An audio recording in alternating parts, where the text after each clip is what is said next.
What's up, gamers? So I was at the thrift store when I spotted this.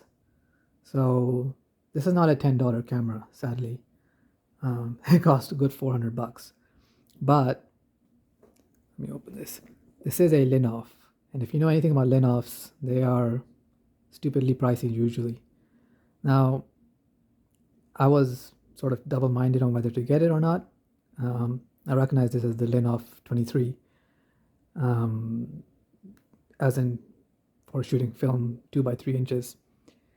And usually, if it's a body alone, even that's probably worth about 400. Like I think I've seen body alones for like 700 US dollars, and we're talking 400 Canadian here. So already, depending on condition, it sounds reasonable. And then these film packs, these tend to go for, they're kind of uncommon, so they could go for a bit. They're not used very often. Roll film bags, they can easily be above 100, 150 to 200 US dollars, depending on condition. Getting them serviced is a bit of a pain, and there's two of them in here. What else is neat? This is an insert for the roll film back. And so I was trying to decide based on like whether this thing came with a lens or not, because if it has a lens, that automatically makes it worth much more. So pulling it out, open it up, and oh hey, it does have a lens. Now, sadly, this is the Xenar, which means this was the more budget. Well, Linhofs were never truly budget, but more budget option. And yeah, so basically these came with like a few different configurations. The Xenars was the budget, so it would be a normal lens from Schneider, a wide 65, and then a long 180. And you can sort of see that coded into this cam here. And obviously the bundle with all three lenses is the best option, but it wasn't immediately obvious whether this was a bundle or not. This seems to only have one lens. However, in the store, I spotted this little pull tab. Open it up and oh hey, there's another lens. Okay, so we're getting at least two lenses. That's much better value. Again, this is a, they tell you Xenar, this is a 180,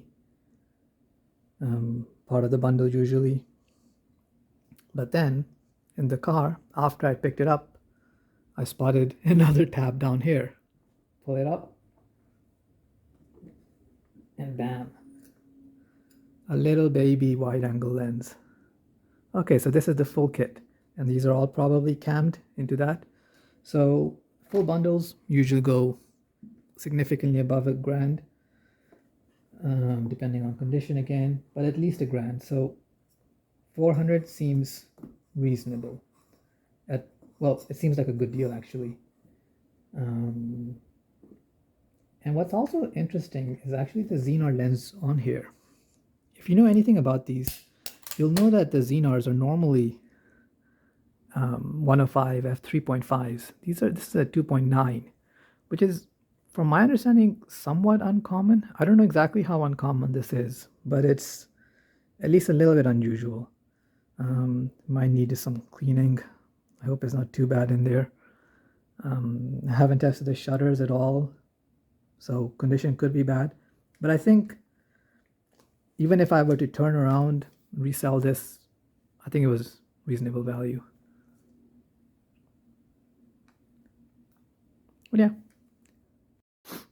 What's also cool, and I kind of realized in the store without even, like I only spent like 2 or 3 minutes looking at this. I was like, yeah, okay, I'll not bother the store people and look at it in the car or at home, was that these are 6x9 backs. Usually these Rolexes are 6x7. And the 6x9 is a bit less common. So that's neat. That's good value too. By the way, I don't know if I'll resell this or not. I probably have to clean it up a lot and take a look at it and add it to my burgeoning, really stupid camera collection that it's like thousands of cameras. And I already have a Linhof medium format view camera just down there in a bag over here with a Technicon kit. That's a more expensive kit with rodent stock lenses that's been fully serviced. Pretty awesome kit.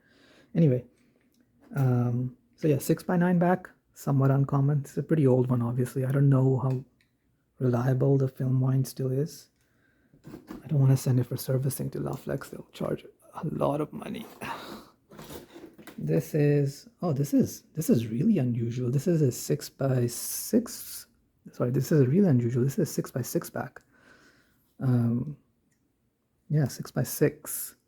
I don't think I've seen many of these, so that's kind of cool. It's kind of rare. Let's just wind it to make sure there's no half-exposed film. At least the numbers are changing, which is a good sign. The nice thing is that I can reuse this back on my other Linhof camera as well. Assuming this kit is complete here. I think this is complete. Let me double check.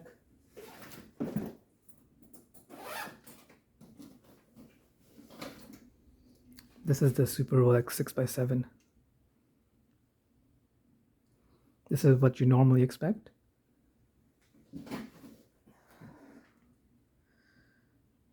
But yeah, let's take a quick little peek inside. Oh, maybe there's a lock here until you finish the roll. This one's gonna go to 12. It's actually quite nice. I did not expect to get a 6x6 back out of this 6x6 and 6x9, which are both formats I didn't already have. But that's of course assuming these are still working.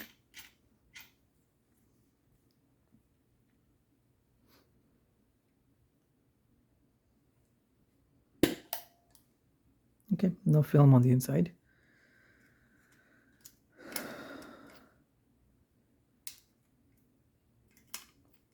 And this tray insert that was in here, this is for a 6x9, obviously, but it's quite beat up.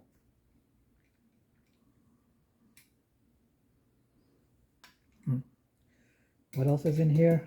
This is a little bit unusual as well. This is the Graphmatic film holder. Usually these are in 4x5. This is 2x3. Now, when it comes to 2x3 film, it's pretty annoying to get. I could order it separately from Ilford, but I assume it would cost the same as 4x5, so it feels pointless to get 2x3 sheet film. Maybe I'll cut some paper and do that instead. Cut some 5x7 paper to 2x3 or 4x6 paper if I can find it.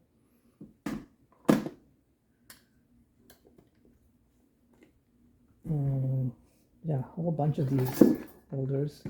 I didn't realize this in the shop, but these are cute, and these are film hangers. So for developing, you'd hang your sheets in here and then dunk them in. I don't have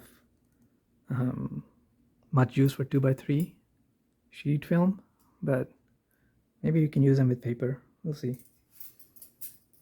There's like 4 of these in here. In this pocket on the outside, there's a lock button. You've got even more.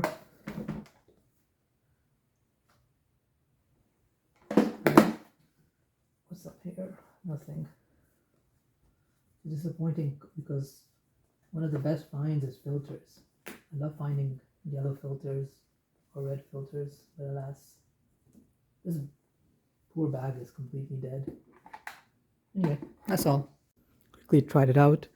Apparently, the focus appears to be working reasonably well. Rangefinder, I don't know if it's pitch perfectly accurate, but it is reasonably accurate, which is nice.